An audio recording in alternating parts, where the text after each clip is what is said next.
Doom Eternal raised the bar in many ways from Doom 2016, but primarily in the combat and difficulty. Well, they somehow found a way to raise that bar even higher in the Ancient Gods DLCs. We already looked at all the enemies, weapons, and mechanics of the base game in my previous video on Doom Eternal, so today, we're going to jump right into what the Ancient Gods DLCs do differently, and what they add to the Doom Eternal experience. Let's get right into it. Starting off with the Ancient Gods Part 1, I gotta say this shot of the Doomslayer sharpening his blade in the opening cutscene is all I needed to be ready to run through a brick wall in this DLC. And then we drop onto this base in the middle of the ocean with gorgeous stormy views that are oddly cozy, as I love the sound of a thunderstorm and can't help but picture Kamino from Attack of the Clones whenever I see a base surrounded by thrashing waves. This happens to be one of several times that the environments in Part 1 of the DLC reminded me of Star Wars. This shot of fire and smoke on the water is gorgeous as well, and here we get a nice look at both fire and water raining down. Eventually we take a ride down to this underwater base, which of course is the underwater Gungan city that Jar Jar Binks leads us to. Alright, that's a bit of a stretch, I know, but down here we'll see a shark and have to do some swimming, which there was a little bit of in the base game, but that we get way more of in Doom the Dark Ages, and is something that I don't think anyone wants to do in Doom. Next we take a portal to the Blood Swamps, which we heard referenced in the base game while Samuel Hayden gave us the tour of the soul extraction process. The rest will be discarded to the Blood Swamps. I thought this area was awesome with its dreary, overcast skies, spooky trees, and a nice skeleton that reminded me of my favorite area in Doom 2016. We also have these egg-looking hazards that burst onto the ground if you get too close. I thought these were cool, not in terms of gameplay, but as they add to this swampy atmosphere and make the ecosystem feel more alive, as you can also watch them regrow. There's another beautiful looking skeleton in this area with its nasty looking hand up close and personal on the left, and then we get up close and personal as we swim right through them. We also have this skull with some gnarly looking teeth.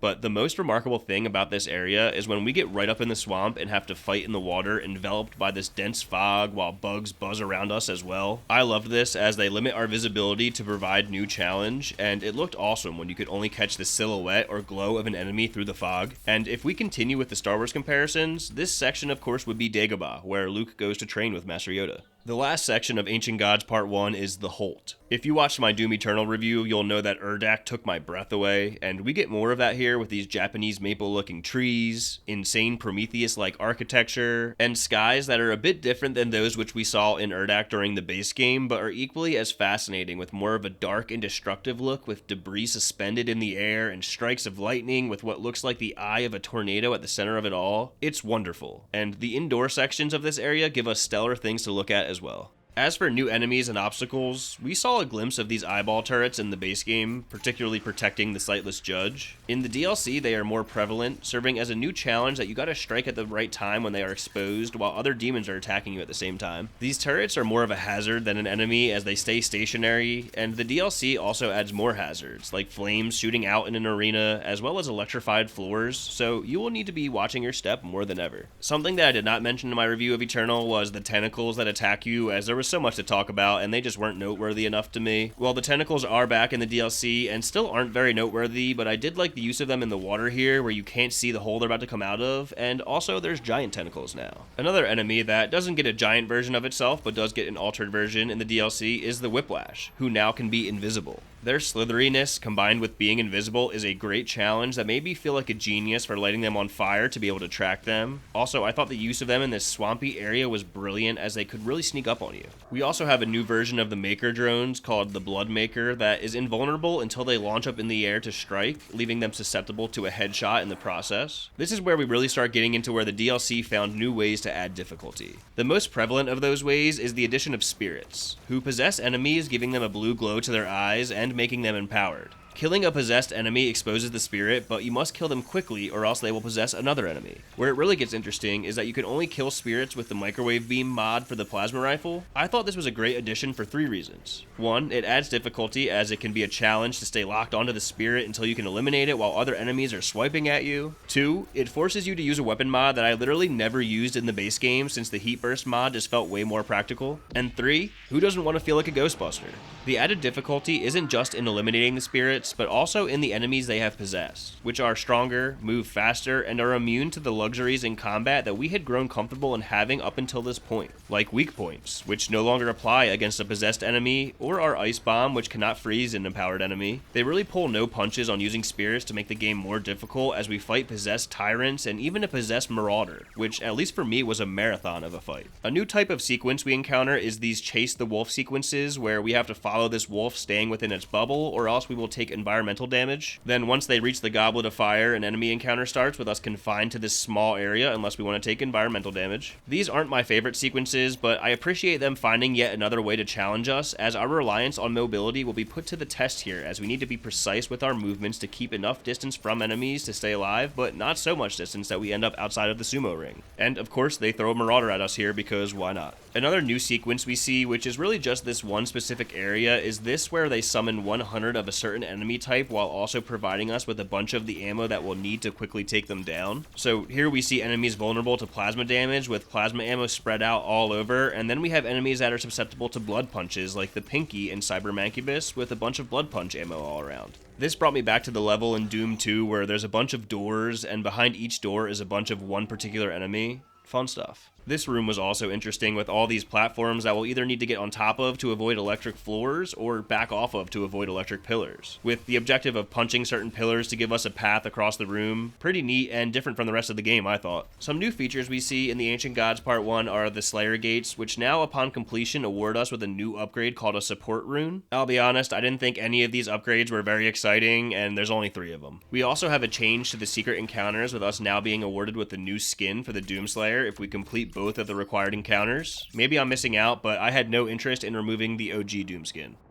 The armor that we pick up looks different in this area, how about that? And we are introduced to the dive suit, which is pretty lame as we run out of oxygen. I'm happy that in the Dark Ages they at least let us swim underwater freely. The most important thing for me to stress about the DLC is the developers finding new ways to raise the difficulty, and they even do so with existing mechanics. Like putting us up against a buffed marauder with a buff totem that is in plain view but locked beyond our reach, with its presence practically mocking us. If one marauder wasn't enough, how about we fight 2 marauders at the same time, or a marauder and a tyrant? They throw tyrants at us like crazy in this DLC, with them also appearing 2 at a time, and sometimes with one of them being possessed. Slayer Gate difficulty has been jacked up, which we saw briefly with the possessed marauder. That was a marathon encounter for me. But also with these trials we need to do, which are basically juiced up Slayer Gates. These fights also lasted a long time for me and had me pulling out every trick in my bag.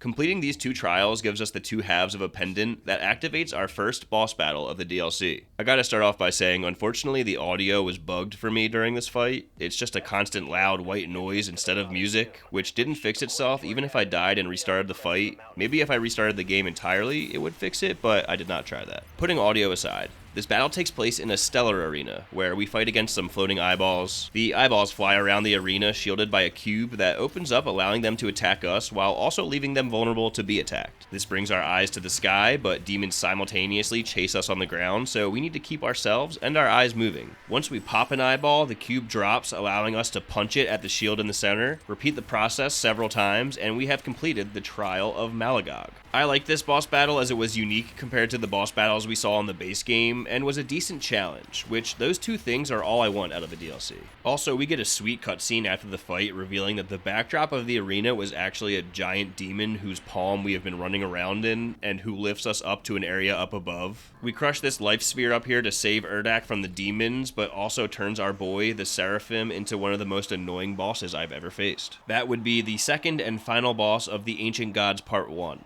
Samur Maker, aka Samuel Hayden, aka the Seraphim, aka my worst nightmare, starts out relatively straightforward with you versus the Seraphim in a pretty basic room with just a couple raised platforms and a couple eyeballs moving around the room. Then we switch to having 2 possessed demons we need to take down. No issue here, as I think it is a good decision to incorporate one of the new mechanics of the DLC. After we proton pack the 2 spirits, we give the Seraphim a couple licks, and then we enter a phase of dodging hazards. This didn't last too long and wasn't too difficult, as it's just easing us into what lies ahead. The next phase is where it starts to get hairy. This is madness. Lasers steadily holding down the area as AoE attacking eyeballs patrol, while blood makers attack you and who can only be killed in short windows, all while the Seraphim also attacks you and who teleports away every time you get some shots on him. This is madness, like I said, and somehow gets even worse. Replace the Seraphim with 2 possessed demons who force you to dodge frantically with their increased movement speed, but moving frantically will likely land you into one of the hazards around the arena. And if you kill one of the spirits, you barely get relief, as that demon will still respawn, just not possessed this time. I'm not too sure if my words do it justice versus just having to experience it for yourself, but this fight is probably the only time in all of Doom Eternal that I was legitimately frustrated. When the DLC first came out, I think I actually shut the game off and had to take a break, which I have never done with a Doom game. I believe they even nerfed this boss since launch, but replaying it for this video, I was frustrated once again. The option for Sentinel armor starts popping up after you die, which I was honestly so tempted to put on, but refused to for pride reasons, of course. I'm sure there's some strategy out there that makes this fight easier that I was not using, but I like to figure these things out on my own, and never had any issues apart from this fight. Thankfully, in these Doom games, you don't need to start the fight off from the first phase when you die, or else I really would have lost my mind. To end part 1, we kill the Seraphim, we summon the Dark Lord, who is the leader of Hell's armies. We summon him from his life sphere so that he can take a physical form that we can kill and end this Hell invasion stuff once and for all. Well, if there's one physical form you can take, why not take the form of the biggest badass in existence? The Doomslayer. Moving on to the Ancient Gods part 2. We start with a cutscene where the Dark Lord tells us where to find him for our epic showdown, and after the cutscene, we drop right into this area with a giant crystal that looks like a glacier in the distance, which is nice on the eyes, and trees within a mountain range that made me feel like I was in Valhalla from Halo 3. We get some beautiful views of nature here that had me feeling like I need to leave the house. We also find overgrown buildings in this area that we see in this clip here, and also in this clip we have a Revenant that had me cracking up as he ran at me like a lunatic tough guy after I hit his weak spots to leave him weaponless. I love him so much. People forget that Doom the Dark Ages is not actually the first game we ride a dragon in, as we ride this puppy off into the snow-capped mountains we saw in the distance earlier. We play in the snow for a little bit, and then we make our way to the crystal glacier we also saw in the distance, but it turns out to be more than meets the eye, as we step inside and find ourselves in this awesome little area with a luminescent shell and a structure in the middle. We make our way to the center and find ourselves surrounded by the Jedi Council. A closer look at the glowing walls reveals the outline of these beings in pods, which made the scene of Neo waking up in the Matrix pop into my head.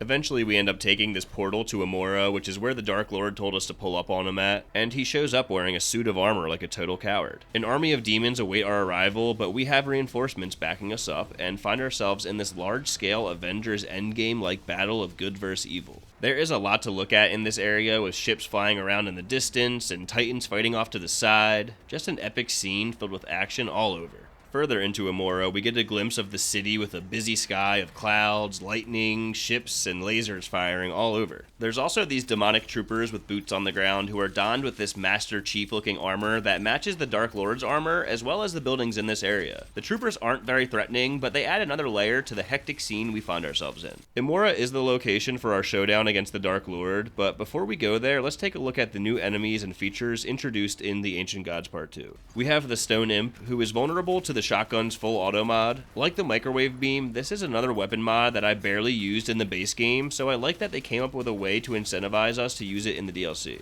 They also give us an encounter with shotgun ammo all over, and they throw a million of these imps at us, which again reminds me of those Doom 2 encounters, and that I think is just a nice bit of fun. Another new enemy variation is the Riot Soldier, whose shield cannot be destroyed, so we cannot rely on exploding them with the plasma rifle like we did with the other shielded soldiers. This is nothing crazy, but I like this mix-up as it forces us to think differently and use different weapons. Oh, and we have another cue ball sighting. Woo. We are also introduced to the Cursed Prowler, who will curse us if they hit us, turning our screen green, and then the curse can only be lifted if we hit them with a blood punch. Where it gets tricky is that while cursed, we won't be able to dash or lock onto the Cursed Prowler, and we will be taking damage over time. I think taking away our dash is a good way to create challenge, as we have been relying on it heavily throughout the game, but all of these effects of the Cursed Prowler were a bit much to take in for an enemy we only encounter a few times. We also have the Screecher. The Screecher just wanders around asking to be killed, but if you kill it, all the other enemies in the area become buffed. I thought this was a great idea that caused a paradigm shift in the combat where we have been blasting everything in sight all game, but now we're forced to play with more caution and finesse. Of course, Doom is at its best when we're blasting everything in sight, but as just a DLC addition to keep gameplay fresh, I thought this was brilliant. This one area where there are Screechers around while two Marauders are chasing us will require the utmost precision to conquer, or you can just activate the Screecher and deal with the consequences. Lastly, we have the Armored Baron, whose armor we need to take off before we can kill him. The armor concept is something they carried over into the Dark Ages, but in Eternal, the Armored Baron's armor regenerates. But we are also given a new tool to be able to delay the armor regeneration. That would be the Sentinel Hammer, that has replaced the Crucible, which we were operating without this whole time in the DLCs. This hammer can delay the Armored Baron's armor regeneration, and it can stun a Marauder to extend their vulnerability window, which made me so happy being able to blast a Marauder in the face a few shots at a time. The hammer also makes resources rain down when used against common enemies. I love this hammer, and prefer it over the Crucible by a mile. It was just satisfying flying up in the air and then dunking on demons. Combining the hammer with a meat hook will really have you flying. It's just a blast, if you ask me.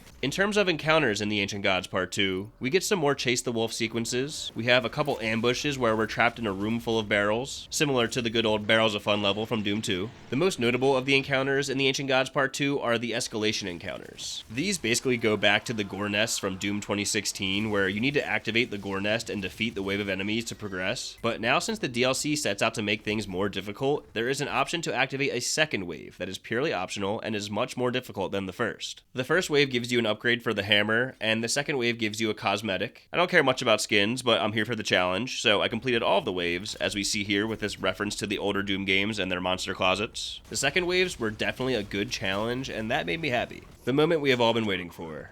The final and only boss of the Ancient Gods Part 2 is our battle against the Dark Lord. First off, to make our way over to our fight against the Dark Lord, we ride a spaceship like a bucking bronco thanks to our meat hook, which is some of that ridiculousness I love to see. The beginning of the fight is practically the same as a Marauder fight, even including the Wolfie summons. After the first health bar, it gets a little more interesting as we're dropped into a new arena and the Dark Lord whips out a couple new attacks, including this shield bash that will give him a huge chunk of health if he lands it. After we knock a couple more health bars off, we drop into another new arena and the Dark Lord starts summoning more than just wolves. Luckily, we can use the hammer to squash all of these spirits in one shot. We do the dance for these last 2 health bars, and that's it. We take down the Dark Lord, force Hell's armies to recede, and we end up back in the sarcophagus we started Doom 2016 in. Locked away, powerless, until our demon-killing biceps are needed again. I thought this was pretty neat, having the last thing we see in Eternal be the same as the first thing we saw in Doom 2016. It's kinda cool, like the Doomslayer has no purpose if there's no demons for him to slay, but I also don't like having the last glimpse we see of our boy be him falling to his knees powerless. It hurts. This ending really had me thinking back and appreciating Doom 64's ending, where Doomguy stays in hell to continue killing demons. That's an ending that wouldn't fit here, but left me more satisfied. Do I love the Dark Lord fight? No. I thought the fight was okay. It was a marathon with 6 health bars, which I appreciate that they did not short us on the length of the fight, but it's pretty repetitive, so having 6 health bars is almost like subtraction by addition. I like the Conmaker and Icon of Sin fights more, with the Icon of Sin fight in particular just feeling so epic that the Dark Lord as the final boss of Doom Eternal felt a bit disappointing. Also, I don't know why he had to wear a mech suit. I thought it would be cooler if it was really eye against eye with him just on foot like us, and it's not like the mech added anything special to the fight, as it just felt like a Marauder fight for the most part. Maybe I'm being harsh, but the DLCs I thought did a great job of raising the bar, so having the final boss not feel like it brought much new to the table is a little disappointing. Somewhere else that the DLCs did not really raise the bar is the music. We have a soundtrack that is composed by Andrew Holsholt and David Levy, who have replaced Mick Gordon. Trying to follow up Mick Gordon's Doom work is a nearly impossible task, I think. There are some highs and lows of the Ancient Gods soundtrack, but overall the soundtrack does not quite hit the same as the base game, which does not come as much of a surprise. The highs for me were this battle music we get right in the first level that had my head nodding.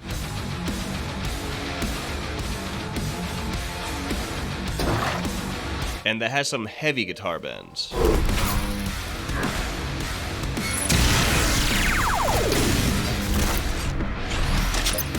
This song that introduces us to the Blood Swamp had me interested in what lies ahead while also providing a thumping that will keep us moving.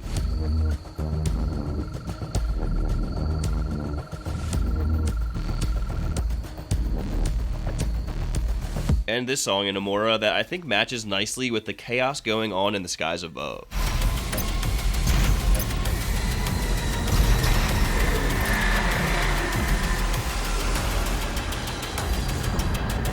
An example of a low point that I recorded was this, where the music was not hitting at all and didn't ramp up to match the fighting on screen.